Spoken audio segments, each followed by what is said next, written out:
መገጭ ግድብ ቢያንስ የአማራ ክልል እኔን ጨምሮ አንድ 6 ወይም 7 ፕሬዝዳንቶችን አሳልፏል። የመጣን እንጎበኛለን፣ ያው ፎቶ እንነሳለን፣ በመዘግየቱ እንቆጫለን። ግን ደግሞ ፕሮጀክትን ጀምሮ የመጨረስ ችግር ኤክስኪዩት የማድረግ ችግር ስለነበረብን ያ ፕሮጀክት በሚገባው ልክ በወቅቱ አላለቀም። ከባለፈው 1 ዓመት በኋላ ክቡር ጠቅላይ ሚኒስትራችን ባስቀመጡት አቅጣጫ መሰረት የመገጭ ግድብ ዛሬ የተሻለ ደረጃ ላይ ደርሶ ውሃ መያዝ ጀምሯል።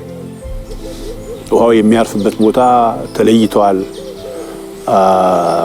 ጀስት ውሃው ዳይቨርት ተደርጓል እና ተስፋ አለው። ይሄ ለጎንደር ትልቅ አስተዋጽኦ አለው። የጎንደር ከተማን የጎንደርና አካባቢው ልማት እንግዲህ ወደ ታች ሲወርድ ወደ 27-30 ሺህ ሄክታር መሬት ነው የሚያለማው። ስለዚህ ይሄን የሚያደርግ ግድብ ስለሆነ ትልቅ ልማት የሚያመጣ ነው። እንግዲህ ደምቢያ ጎንደር ዙሪያ አካባቢ ያለውን ፖቴንሻል መጠቀም ይቻላል ማለት ነው። ከዛ ውጪ ጎንደር ከተማን መሰረታዊ የመጠጥ ውሃ ችግር ይፈታል ተብሎ የሚታሰብ ነው።